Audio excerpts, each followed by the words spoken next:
안녕하세요. 저는 사람이 순간의 즐거움에 미치면 무슨 짓까지 할 수 있는지를 알게 된 30대 후반 여자입니다. 원래 인생이라는 게 매 순간 즐거울 수는 없는 거 아닙니까? 그래서 다들 무료함을 달래기 위해 취미 생활도 하고 운동도 하는 것 같아요. 그런데 그중엔 하지 말아야 될 짓을 하며 즐거움을 느끼는 인간들이 있더라고요. 바로 제 남편이 그런 인간이었습니다. 사람이라고 부르기에도 아까운 제 남편의 만행에 대해 얘기해 보려고 해요. 잘 들어주셨으면 좋겠습니다. 저는 어릴 때부터 부족하지도 풍족하지도 않은 평범한 집안에서 자랐어요. 다만 다른 집과 조금 다른 점이 있었다면 저희 부모님이 사이가 엄청 좋았다는 점이에요. 보통 다른 집 부모님들을 보면 서로 자주 싸우기도 하시는 것 같던데 저희 부모님은 싸우기는커녕 신혼부부처럼 알콩달콩 하셨습니다. 결혼 기념일마다 아빠가 엄마한테 꽃을 사와서 이벤트를 해주시는 그 모습이 너무 좋아 보였어요. 저는 나중에 아빠같이 다정한 남자를 만나야겠다고 생각했죠. 시간이 흘러 저는 대학을 졸업하고 평범한 직장에 취업했어요. 그리고 열심히 일을 하다가 지인의 소개로 저보다 3살 많은 남편을 만나게 되었습니다. 남편은 제약회사 영업사원이었는데 저희 아빠처럼 다정한 성격이었어요. 한 번은 퇴근하고 남편이랑 만나기로 했었는데 갑자기 급하게 회의가 잡힌 거예요. 언제 끝날지 모르니 남편 보고 오늘은 그냥 집에 가라고 했습니다. 그런데 몇 시간 후 퇴근을 했는데 남편이 꽃다발을 들고 회사 앞에서 서 있는 거예요. 오빠, 왜 아직까지 여기서 기다리고 있어? 그리고 이 꽃다발은 뭐야? 늦게까지 일한다길래 기운 내라고 사와봤지. 그리고 이건 너 좋아하는 치즈케이크야. 달달한 거 먹으면 스트레스가 쫙 풀리잖아. 그나저나 저녁은 먹었어? 아직 안 먹었으면 내가 맛있는 거 사줄 테니까 밥 먹으러 가자. 한국인은 밥심이잖아, 밥심. 저를 기운나게 해주려고 선물까지 사들고 회사 앞에서 오래 기다린 남편한테 너무 고맙더라고요. 안 그래도 요새 회사 일이 바빠서 힘들었는데 피로가 쫙 풀리는 기분이었습니다. 게다가 남편은 평소에도 제가 아프면 엄청 챙겨주는 사람이었어요. 한 번은 저한테 선물이라며 작은 구급 상자를 주는 거예요. 그걸 열어보니 비타민과 각종 상비약이 들어있더라고요. 오빠, 이게 뭐야? 이거 다 놔주려고 이렇게 담아온 거야? 어, 너 아플 때마다 매번 병원 가고 약국 가기 힘들 것 같아서 내가 챙겨온 거야. 내 친구 영민이 알지? 걔가 전에 와이프한테 그렇게 해줬더니 좋아했다고 하길래 나도 한번 따라해봤어. 우와, 그 친구 센스 있네. 고마워, 오빠. 나 여기 들어있는 영양제도 꼬박꼬박 챙겨 먹을게. 남편이 말한 그 영민이란 친구는 남편의 중마 고우였어요. 평소에도 그 친구에 대한 얘기를 많이 했습니다. 그 친구는 얼마 전에 결혼을 했다고 했는데 한 번은 넷이서 한번 만나자고 하더군요. 그래서 처음으로 영민 씨 부부와 술을 한 잔 하게 되었습니다. 재수 씨, 안녕하세요. 종수한테 얘기 많이 들었습니다. 이쪽은 제 와이프예요. 언니, 안녕하세요. 저보다 3살 많으시다고 들었어요. 우리 이렇게 만난 것도 인연인데 앞으로 친하게 지내요. 영민 씨는 태권도 관장이었고 영민 씨 와이프는 작은 카페를 운영한다고 하더라고요. 처음 만났는데도 편하게 대해줘서 금방 친해질 수 있었어요. 술이 한두 잔씩 들어가자 남편과 영민 씨가 옛날 이야기를 하더군요. 영민아, 너 그거 기억나냐? 내가 지금은 키가 크지만 중학교 때까지만 해도 엄청 작았잖아. 160도 안 되는 키 때문에 애들이 나 엄청 괴롭히고 놀렸었는데 그때마다 네가 날 지켜주고 걔네들이랑 대신 싸워줬잖아. 어머, 정말 영민 씨가 그러셨어요? 진짜 멋있으시다. 안 그래도 오빠가 어렸을 때 영민 씨한테 도움을 많이 받았다고 듣긴 했어요. 내가 영민이한테 도움받은 게 어디 한두 번이어야지. 내가 그렇게 조그마할 때 영민이 벌써 키가 170이 넘었었거든. 게다가 힘도 세가지고 다른 남자애들이 영민이한테 꼼짝도 못했어. 거의 뭐 나한텐 보디가드나 마찬가지였지. 영민아, 너 그때 나 왜 지켜줬냐? 그냥 모른 척 할 수도 있었잖아. 지켜주긴 뭘 지켜줘. 친구끼리 괴롭히고 그러는 건 나쁜 짓이니까 하지 말라고 한 것뿐이지 뭐. 그래도 난 그때 그 키에서 멈춰버렸는데 이젠 네가 나보다 키가 더 크네? 역시 사람 일을 모르는 건가 보다. 야, 혹시 너 그것도 기억나? 학교에서 소풍 갔던 날 말이야. 내가 도시락이 없어서 그냥 빵이나 사 먹으려고 했는데 네가 너희 어머니한테 부탁해서 내 도시락까지 싸왔었잖아. 그때 그 김밥 먹으면서 눈물이 뚝뚝 떨어지는데 네가 볼까 봐 창피해서 혼났다 야. 얘기를 들어보니 남편 친구 영민 씨는 참 좋은 사람인 것 같더군요. 남편이 어렸을 때 부모님이 이혼하셔서 아버지랑만 살았는데 그러다 보니 소풍 갈 때 김밥을 싸줄 사람도 없었나 봐요. 그런데 사려 깊은 영민 씨가 그걸 미리 알아채고 남편의 도시락까지 싸온 거였죠. 내가 진짜 영민이 네 덕분에 힘을 얻은 게 한두 번이 아니다. 너 내가 취업 안 돼서 힘들어할 때도 맨날 술 사주고 밥 사주고 하면서 나 응원해줬잖아. 야, 그건 친구로서 당연히 해줘야 되는 거 아니냐? 내가 그래도 의리 빼면 시체인데 힘들어하는 친구를 모른 척할 순 없지. 그나저나 우리가 그 지방 총구석에 서울로 올라와가지고 아직까지 이렇게 자주 만나고 친하게 지낸다는 게 참 신기하지 않냐? 이런 게 인연이라고 하는 건가 보다. 당연하지. 너랑 나의 우정은 평생 불변이야. 나중에 나이 들어서 꼬부랑 할아버지가 돼도 넌 나랑 같이 놀아야 된다고. 그러니까 어디 도망갈 생각 하지 마. 그런데 그때 영민 씨의 와이프 민숙 씨가 이러더군요. 와, 의리 있는 남자들의 멋진 우정 진짜 부럽네. 나도 저런 친구 하나 있으면 좋겠다. 언니, 우리도 친구하는 거 어때요? 전 언니가 인성도 좋고 성격도 털털해 보여서 너무 좋은데. 좋죠. 이렇게 만난 것도 인연인데 우리도 친하게 지내봐요. 그나저나 민숙 씨, 결혼하니까 좋아요? 난 나보다 먼저 결혼한 사람 보면 꼭 이런 거 물어보고 싶더라. 당연히 좋죠.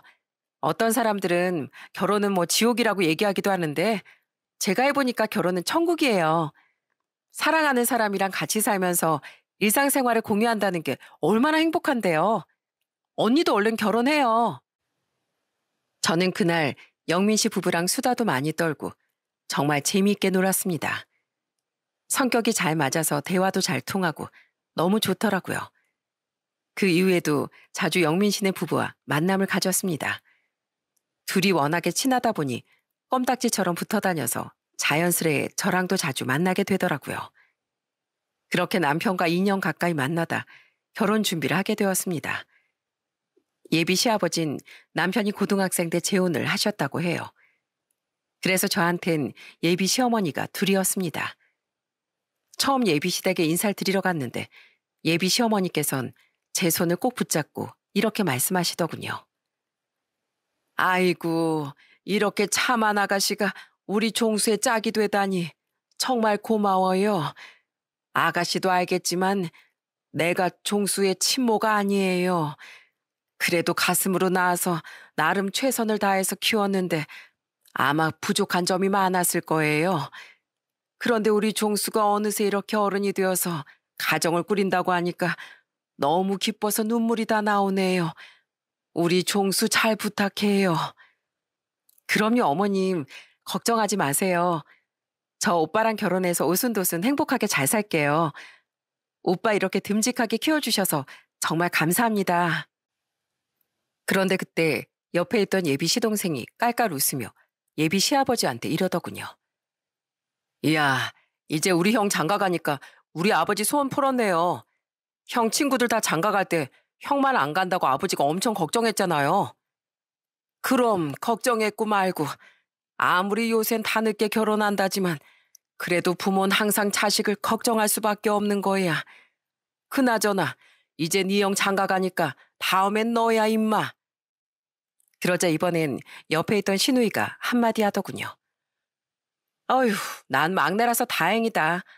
아빠, 난 작은 오빠 결혼할 때까지 결혼하라는 잔소리 하지 마요. 난 막내니까 결혼도 세 번째로 할 거예요. 뭐야? 어이구, 이 애비 새언니가 들으면 내가 잔소리 엄청 하는 줄 알겠다. 예비 시댁 식구들은 사이도 엄청 좋아 보이고 분위기가 화기애애하더군요. 덕분에 저는 그날 편하게 웃으면서 식사를 마칠 수 있었습니다.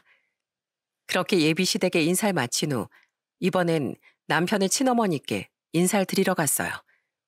처음 딱 만났는데 얼굴이 남편이랑 정말 비슷하시더라고요. 저한테 맛있는 진수성찬까지 차려주시곤 눈물을 글썽이며 이렇게 말씀하셨어요.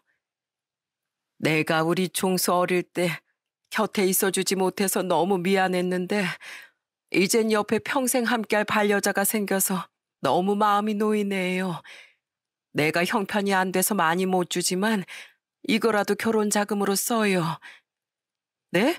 아유, 어머님, 저희 괜찮아요. 저희 직장 생활하면서 돈 열심히 모아놔서 이런 거 안 주셔도 돼요. 제가 계속 거절을 했지만 어머님께선 억지로 제 주머니에 돈 봉투를 넣어주시더군요. 나중에 봉투를 열어보니 현금 500만 원이 들어있었어요. 저는 그걸 남편에게 주면서 이렇게 얘기했습니다. 오빠, 아무래도 이 돈은 오빠가 가지는 게 맞는 것 같아. 어머님이 오빠를 키워주지 못해서 미안하신 마음에 주신 건데 우리 결혼 자금으로 쓰기보단 오빠가 갖고 있는 게 낫지. 이거 갖고 있다가 나중에 어머님한테 맛있는 것도 사드리고 용돈도 드리고 하자. 알았지? 남편의 서글서글한 성격 덕분에 저희 부모님께서도 바로 결혼 허락을 해주셨습니다. 그렇게 양가 허락은 떨어졌지만 신혼집이 문제였어요. 여러분도 아시다시피 서울의 집값이 장난 아니잖아요. 저랑 남편이랑 둘 다 오랫동안 직장 생활을 했기 때문에 모아둔 돈은 있었지만 서울에서 신혼집을 구하려면 대출을 받을 수밖에 없겠더라고요. 그래도 최대한 위치도 괜찮고 가격도 괜찮은 집을 찾기 위해 열심히 임장을 다니던 중 남편이 저한테 이런 얘기를 하더라고요. 여보, 우리 신혼집으로 영미인의 아파트 어때? 거기 지하철역도 한 10분만 걸어가면 되고 교통도 편리하거든. 그리고 친한 친구끼리 이렇게 같이 붙어서 살면 좋잖아. 당신도 영미인의 부부랑 같이 만나는 거 재미있고 좋다며. 뭐? 아이, 어릴 때부터 껌딱지처럼 붙어 다녔으면서 이젠 집까지 붙어서 산다고? 붙어서 살면 좋잖아. 든든한 친구가 옆에 있으면 당신도 좋지 않아? 혹시라도 나한테 무슨 일이라도 생기거나 도움이 필요할 때 영민이가 달려와 줄 거 아니야. 당신도 만나봐서 알겠지만 영민이 걔 우리한테 도움이 됐으면 됐지 절대 해가 될 친구는 아니야. 그건 나도 알지. 그런데 신혼집까지 붙어서 산다고 할 줄은 꿈에도 몰랐네. 아유, 그놈의 의리 못 말린다 못 말려. 저는 말은 그렇게 하긴 했지만 그 우정이 다 참 부럽고 대단하다고 생각했답니다. 남편 말에 영민 씨네 아파트 위치를 보니까 정말로 여기랑 가깝기도 하고 신혼집으로 괜찮은 것 같았어요. 그래서 가격대를 알아봤는데 생각했던 것보단 비싸더라고요. 마침 매물이 나온 게 있길래 대출을 받아서 그 집을 계약했습니다. 그리고 저랑 남편은 결혼하기 전에 먼저 그 집에 입주하게 되었어요. 처음 그 집에 입주하던 날 영민 씨네 부부가 양손에 뭘 바리바리 싸들고선 저희 집에 찾아왔더라고요.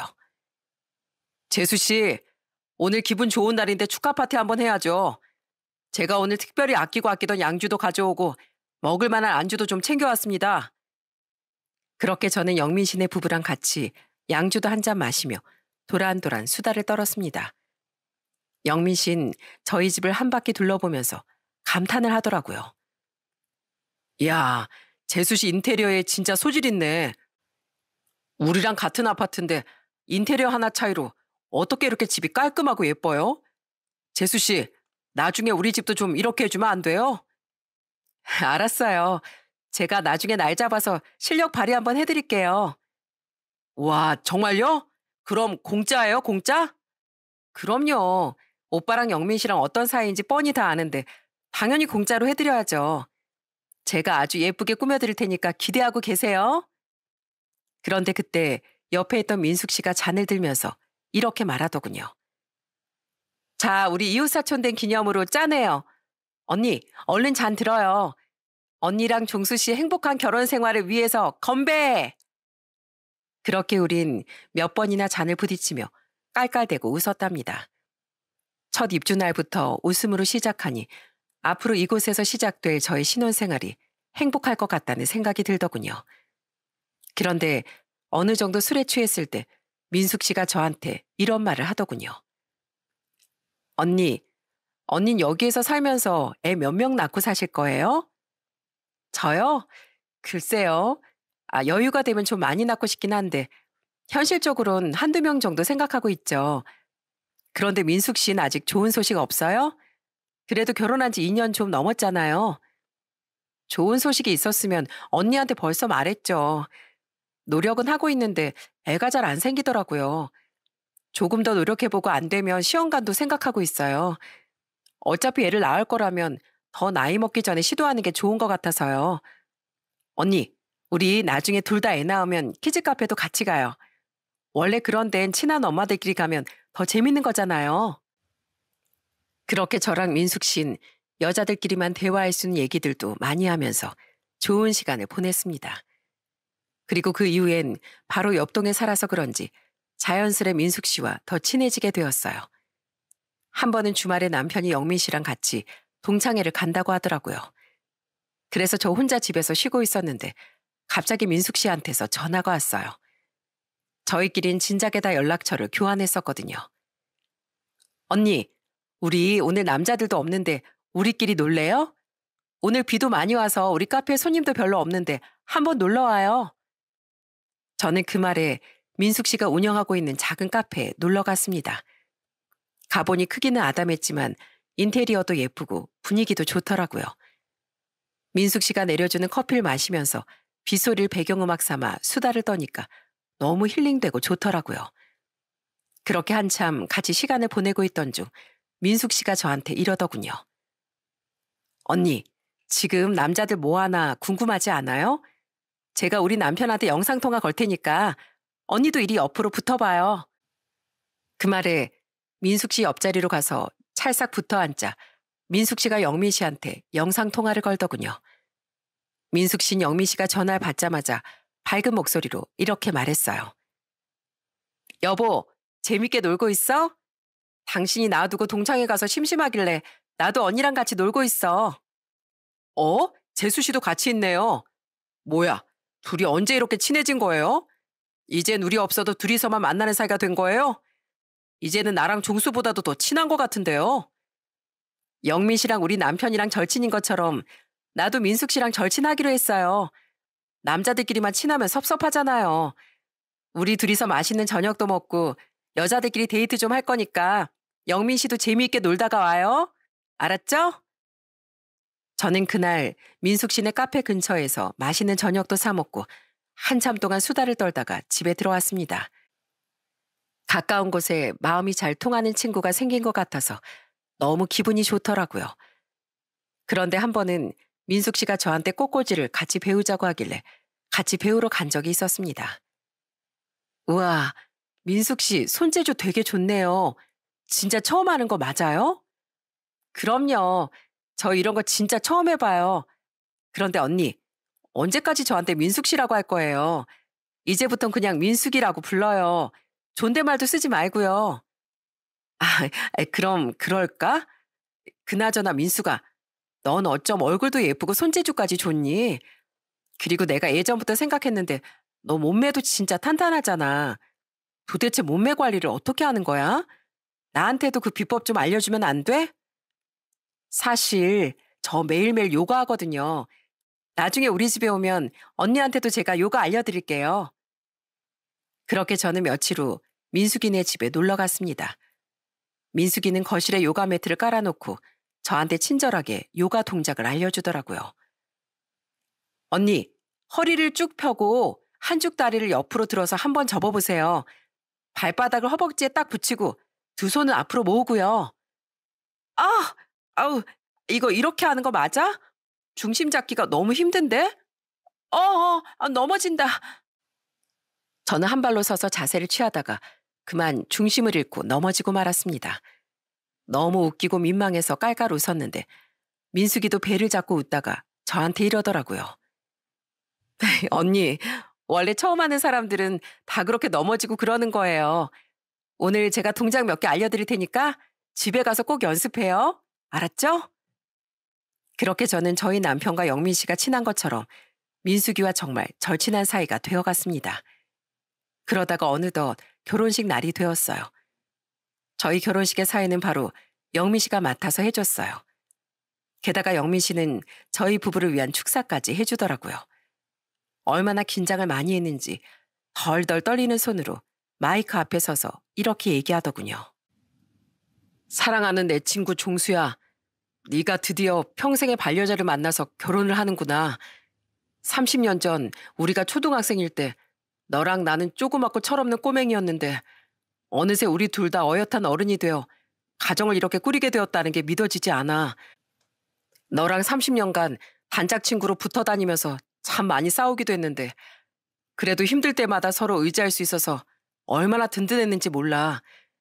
그 어렸던 우리가 이제는 한 가정을 책임져야 할 가장이 되었으니 각자의 위치에서 열심히 노력해보자. 그리고 여태까지 그래왔던 것처럼 우리의 우정은 영원하다는 거 잊지 않았으면 좋겠다. 종수야, 결혼 정말 축하하고 행복하게 살아라. 영원한 너의 친구 영민이가. 영민 씨는 그렇게 말하고선 제 남편을 따뜻하게 안아주더군요. 하객들은 감동적인 축사 내용에 다들 박수를 치고 환호를 보냈습니다. 저는 서로 끌어안고 눈물을 보이고 있는 그 둘을 보면서 저도 모르게 코끝이 찡해지더라고요. 어떻게 이렇게 형제보다 가까운 친구가 있을 수 있을까 하는 생각에 감동을 받았던 것 같아요. 신혼여행을 다녀온 후 남편과의 결혼 생활이 본격적으로 시작되었어요. 남편뿐만 아니라 저희 시부모님도 정말 좋은 분들이셨습니다. 한 번은 시댁에 갔는데 시어머니가 직접 면을 반죽해서 바지락 칼국수를 끓여주신 거예요. 어머, 이거 진짜 어머님이 반죽해서 만드신 거예요? 어쩜 이렇게 면을 쫄깃쫄깃하게 잘 만드셨어요? 국물도 칼칼한 게 완전 끝내줘요. 내가 그래도 한 요리 실력하거든. 그런데 너 칼국수는 뭐랑 같이 먹어야 되는 줄 아니? 칼국수요? 칼국수는 겉절이 아닌가요? 물론 겉절이도 있지만 칼국수는 바로 이 보리밥이랑 같이 먹어줘야 되는 거야. 자, 이거 봐라. 탱글탱글한 보리밥에다가 열무김치 이렇게 넣고 고추장 반 숟갈에 참기름 휘휘 둘러서 비벼 먹으면 아주 꿀맛이야. 우와, 보리밥이다. 어머님, 이 보리밥 진짜 일품인데요. 열무김치도 아삭하고 상큼하니 너무 맛있어요. 안 되겠다. 저 아주 오늘 배 터지게 먹고 가야겠어요. 이 열무김치가 너무 중독적인 맛이라 숟가락을 놓을 수가 없다고요. 아이고, 우리 며느리가 오바가 좀 심하네. 내가 만든 열무김치가 그렇게 맛있니? 내가 너희 집에 갈 때 한 통 싸줄 테니까 입맛 없을 때마다 이렇게 쓱쓱 밥에 비벼 먹어봐라. 그리고 그거 알지? 소면 삶아서 열무김치 국물에 말아 먹으면 엄청 맛있는 거.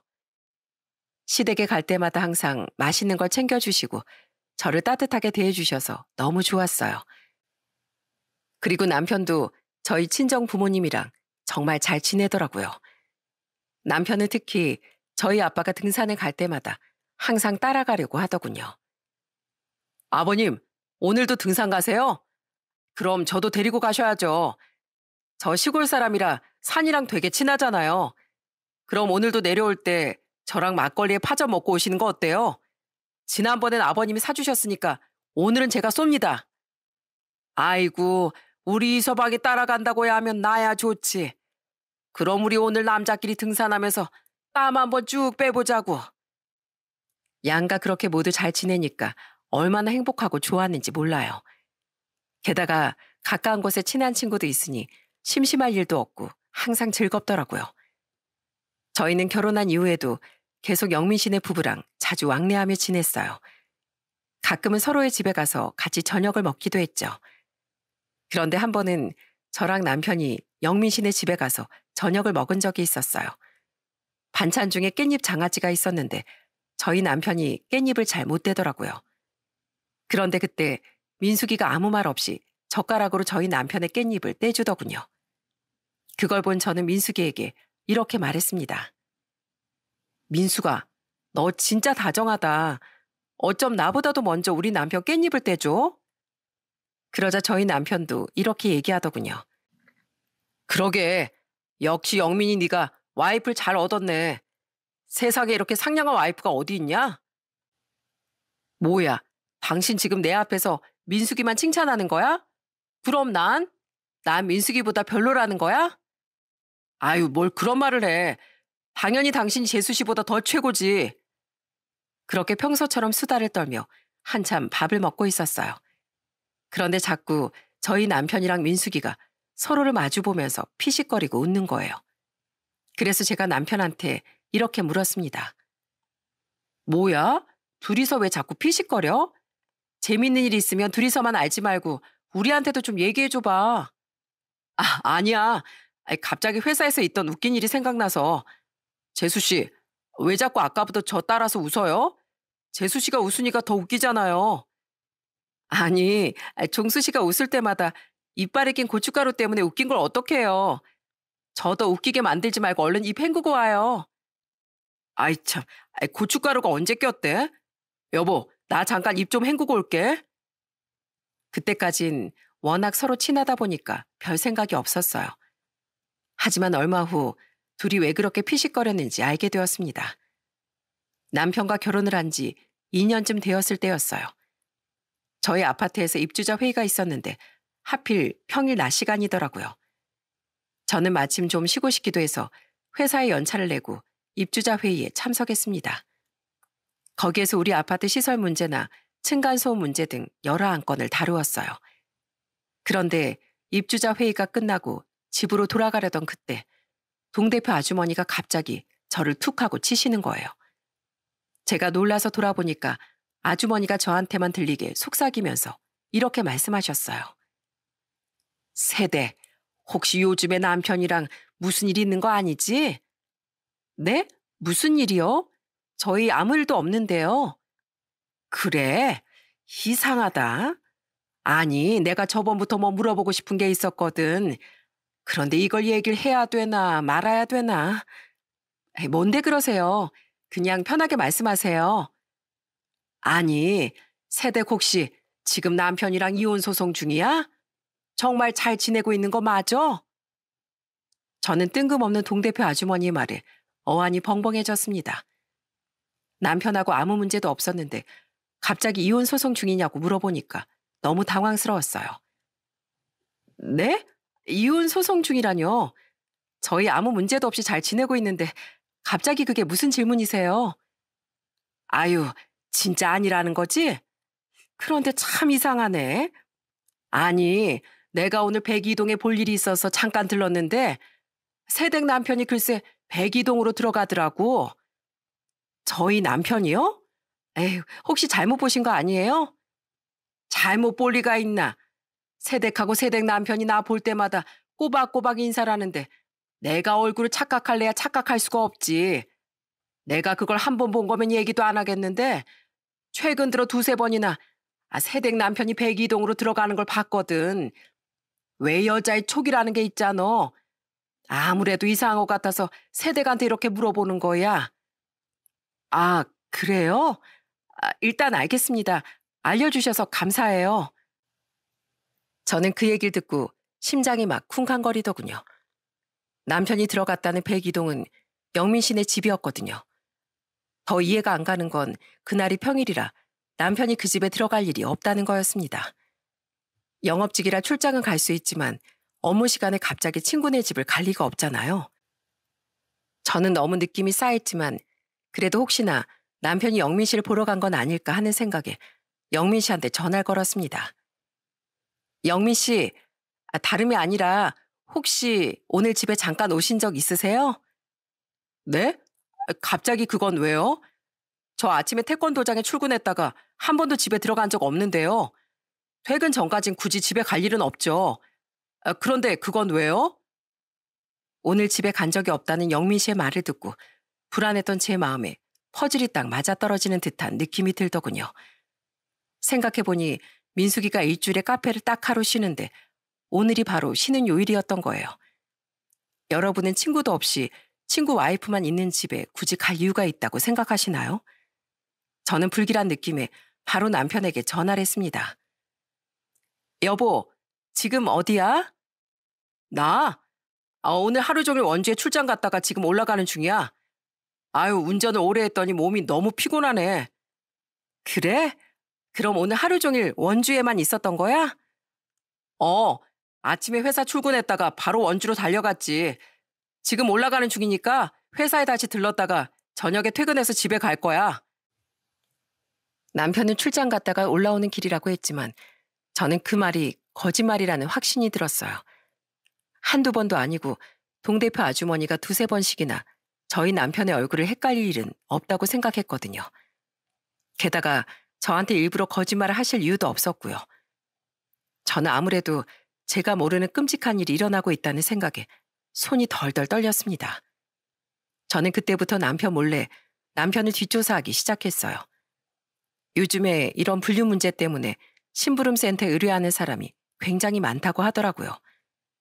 제가 알아보니까 업체도 상당히 많고 유명한 업체는 대기까지 타야 되더라고요. 저는 여러 곳을 알아보다가 한 곳을 정해 남편의 뒷조사를 의뢰했습니다. 뒷조사 결과를 받아보기까진 그렇게 오래 걸리지도 않았어요. 심부름센터에 의뢰한 지 15일 정도 지났을 때 사진과 동영상을 받아볼 수 있었습니다. 그리고 저는 제가 상상했던 그 끔찍한 일이 현실이 된 걸 알게 되었어요. 여러분들께서도 예상하셨겠지만 거기에서 받은 사진과 영상 속에는 남편과 민숙의 불륜 장면이 찍혀 있었습니다.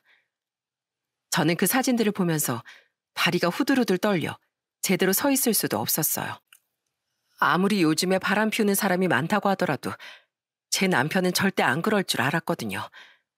그런데 바람을 피우는 걸로도 모자라 그 상대가 가족 같은 친구의 와이프라뇨.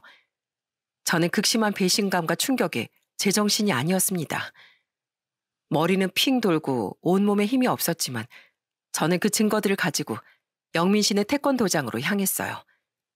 영민 씨한테도 이 모든 사실을 알려줘야 될 것 같았거든요. 영민 씨는 절 보자마자 반갑게 인사를 하더라고요. 재수 씨, 여긴 어쩐 일이에요? 저한테 뭐 태권도라도 배우러 오신 거예요? 하긴 요즘에 성인들도 취미나 호신용으로 태권도 많이 배우긴 해요. 저는 해맑게 웃으며 저를 반겨주는 영민 씨를 보자 바보 같기도 하면서 너무 가슴이 아프더군요. 영민 씨가 왜 저를 저렇게 반갑게 맞아주겠어요?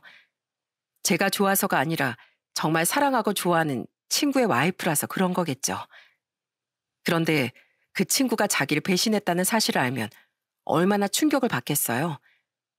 저는 착잡한 마음으로 영민 씨에게 이렇게 말했습니다.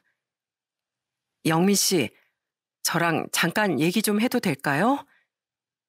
영민 씨는 한 번도 보지 못했던 제 표정을 보면서 심각한 일이 일어났다는 걸 눈치챈 것 같더군요. 저는 말없이 남편과 민숙이의 불륜 증거들을 내밀었습니다. 영민 씨는 그걸 보자마자 두 눈이 동그래지며 얼굴이 시뻘겋게 달아오르더군요. 성희 씨, 이 사진 속에 있는 사람 종수랑 저희 와이프 맞죠? 이거 다 진짜예요? 네, 의심스러운 정황이 있어서 제가 사람 써서 다 알아본 거예요. 이 둘, 저희 몰래 뒤에서 더러운 짓거리 하고 다닌 거라고요. 말도 안 돼. 어떻게 종수가 나한테 이런 짓을... 내가 종수길 30년 동안 정말 가족보다도 더 소중한 사람으로 생각했는데 어떻게 제 뒤통수를 이렇게 때릴 수가 있어요? 내가 종수 걔한테 어떻게 했는데... 재수 씨도 종수한테 들어서 잘 아시잖아요. 종수가 저를 이딴 식으로 배신한다는 게 말이나 돼요? 영민 씨는 배신감이 너무 컸는지 몸을 바들바들 떨면서 눈물을 흘리기 시작하더군요. 진짜 어떻게 사람이 이래요? 재수 씨, 저는요, 이 세상 사람들이 다 저한테 등을 돌려도 종수만큼은 항상 제 편일 줄 알았어요. 그런데 다른 사람도 아니고 종수가 어떻게 저한테 이런 짓을 하냐고요. 세상에 믿을 사람 하나 없다더니 어떻게 제일 친한 친구가 나한테 이런 짓을... 재수 씨, 저 진짜 죽고만 싶어요. 저 이제 어떻게 살아가야 돼요? 영민 씨는 한참을 서럽게 오열을 하더니 눈물을 그치고 비장한 표정으로 저희 남편한테 전화를 하더군요. 종수야, 너 지금 어디야? 나 너한테 줄 게 좀 있는데 이따가 퇴근하고 우리 태권도장으로 좀 올 수 있어? 늦어도 7시까지는 올 수 있다고? 알았어. 기다릴 테니까 꼭 와. 영민 씨는 민숙이한테도 전화를 걸어 7시에 오라고 하더군요. 경찰서에 끌려가서 콩밥을 먹는 한이 있더라도 가만히 못 있겠다고 하더라고요. 아무래도 그 둘을 불러서 완전히 결판을 내려고 하는 것 같았어요.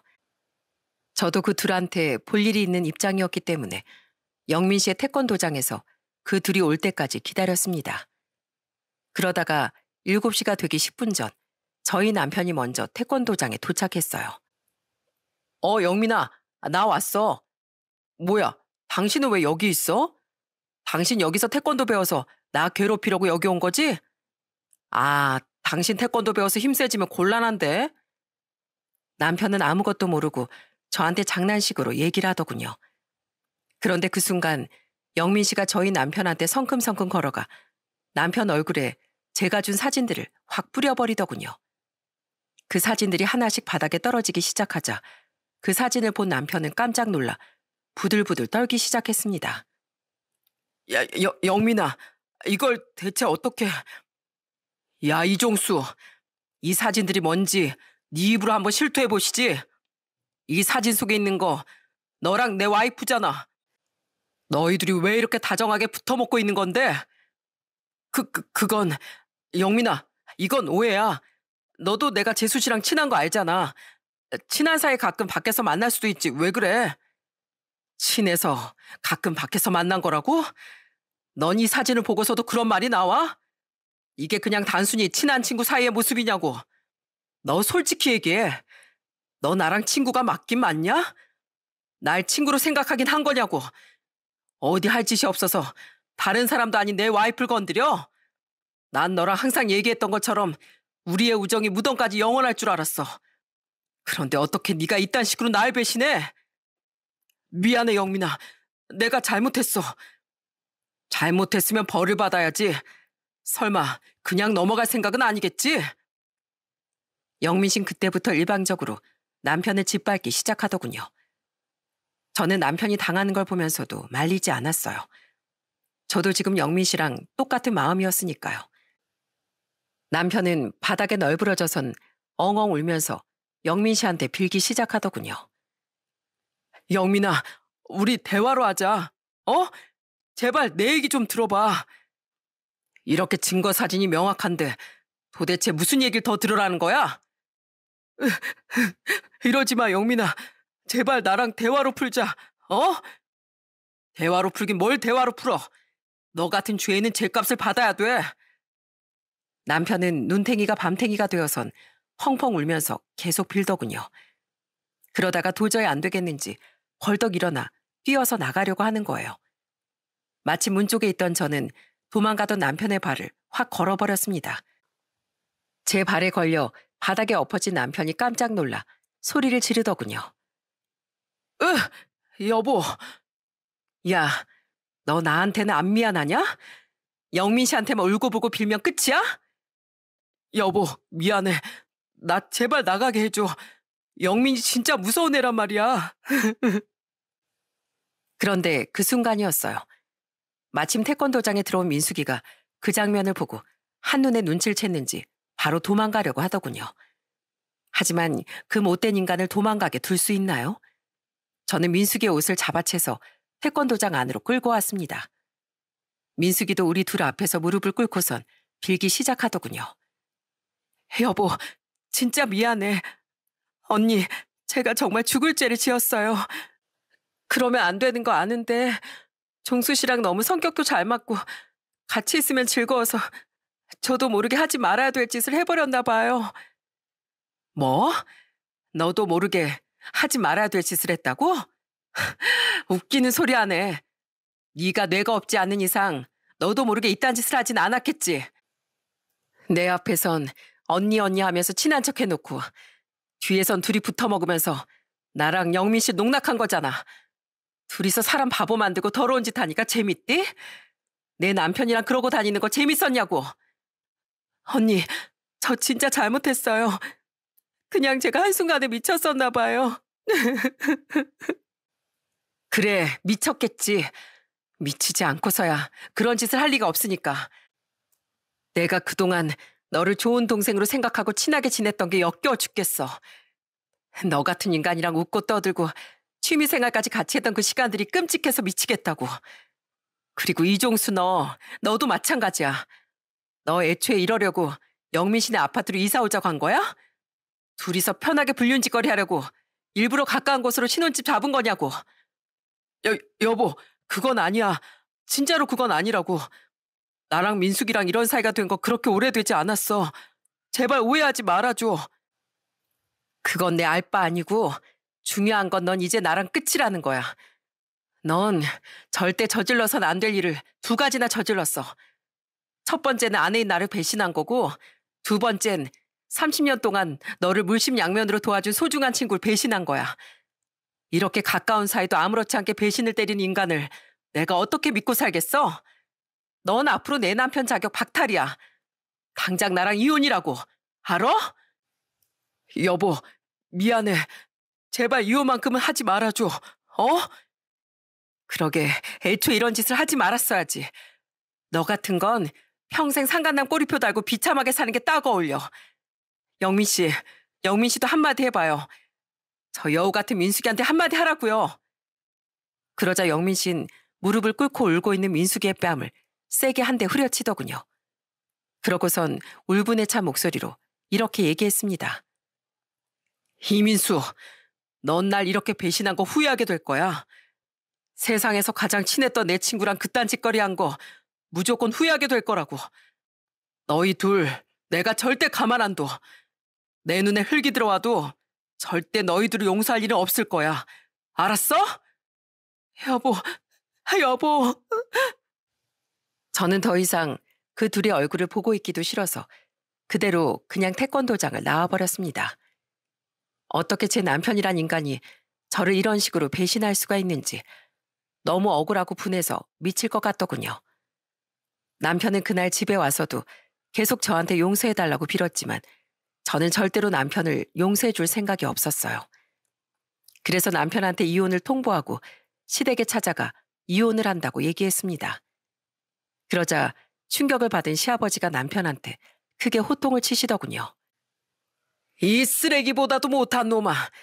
네가 감히 네 와이프를 두고 더러운 짓거리를 해? 그리고 뭐? 불륜 상대가 영민이 와이프라고? 영민이 걔가 어릴 때부터 얼마나 너한테 많은 걸 베풀어주고 잘해줬는데 네가 어떻게 영민이한테 그럴 수가 있어? 너 엄마 없이 외로워할 때 옆에서 도와준 것도 다 영민이 그놈이잖아.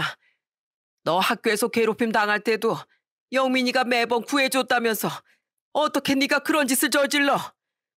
그리고 너 겨우 결혼 생활 2년 만에 네 와이프한테 이렇게 상처 주려고 결혼했냐?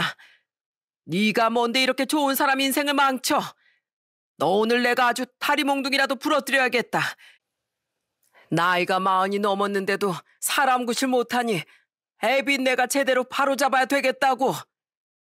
시아버진 다 큰아들한테 회초리까지 드시더군요. 남편은 엉엉 울면서 잘못했다고 빌었어요. 저희 시부모님께서는 저한테 아들 잘못 키워서 정말 미안하다고 하시더군요. 아들이 너무 큰 잘못을 저지른 걸 알기 때문에 차마 저를 붙잡을 수가 없다고 하셨어요. 그렇게 저는 결국 남편과의 결혼 생활을 2년 만에 끝내게 되었습니다. 다행히 애도 없고 결혼 생활도 길지 않아서 재산 분할에도 별다른 문제는 없었어요. 남편한테 위자료도 생각보다 많이 받았고 민숙이한테도 상간녀 소송을 통해 위자료를 받아냈습니다.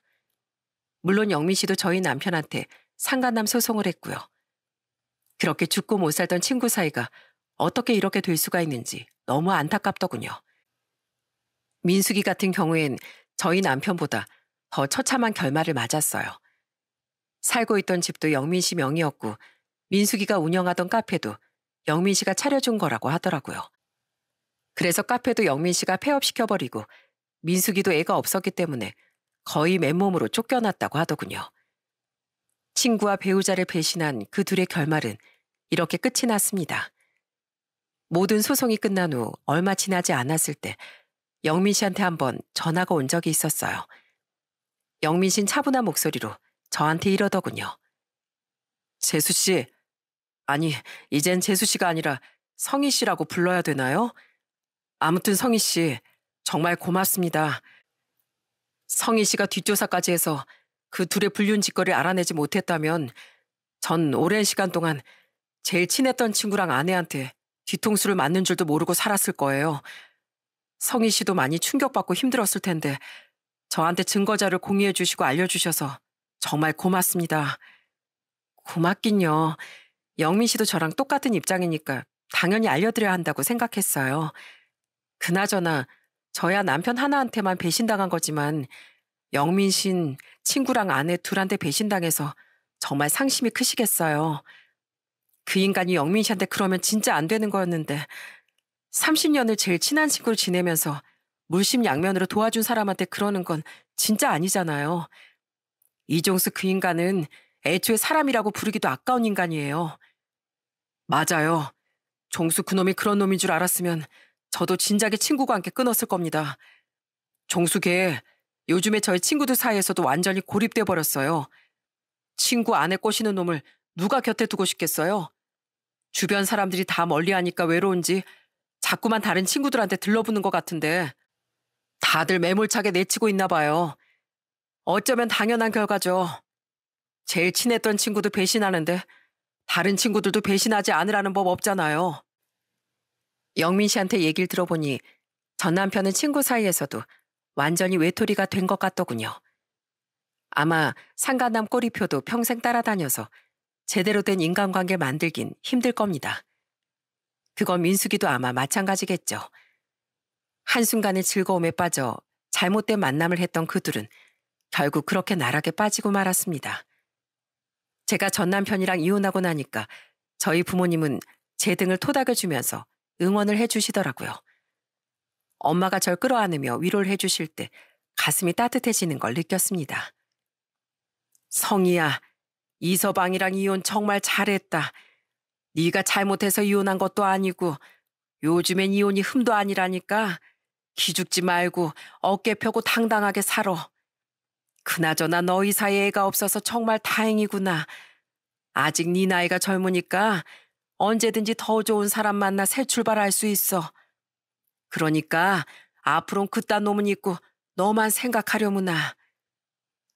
저희 엄마 말대로 전 남편과의 사이에서 애가 없었다는 게 얼마나 다행이었는지 모릅니다. 그렇게 소중한 사람을 둘이나 배신하는 인간이 제대로 된 애 아빠가 될 리도 없잖아요. 게다가 애가 있었으면 재산 분할이나 양육비 때문에 이혼할 때도 더 복잡했을 거고요. 여러분께서도 주변에 영원한 우정을 약속한 친구가 있으신가요? 정말 가까운 친구는 오히려 가족보다도 더 소중한 존재가 될 때도 있는 것 같아요. 그런데 그렇게 소중한 친구를 아무렇지 않게 배신한 제 전 남편은 사실 영민 씨를 진정한 친구로 생각하지 않았던 것 같기도 해요. 그랬으니 그렇게 30년 우정을 저버리고 뒤통수를 친 거겠죠. 여러분들께서 무슨 일이 있어도 친구 간의 소중한 우정을 변치 말고 간직하셨으면 좋겠습니다. 그리고 배우자와의 신뢰도 꼭 지키셨으면 좋겠어요. 어쩌면 제 사연을 들으시는 분들 중에서도 순간의 즐거움에 마음이 흔들리시는 분이 있을지도 모르겠네요. 만약에 그런 분이 계시다면 지금 당장 그 마음을 고쳐먹으시길 바랍니다. 여러분을 믿고 있는 소중한 가족들을 위해서요. 그럼 전 이만 제 이야기를 마치겠습니다. 더운 여름에 항상 건강관리 유의하시고 오늘도 가족들과 행복한 시간 보내셨으면 좋겠습니다. 들어주셔서 감사합니다.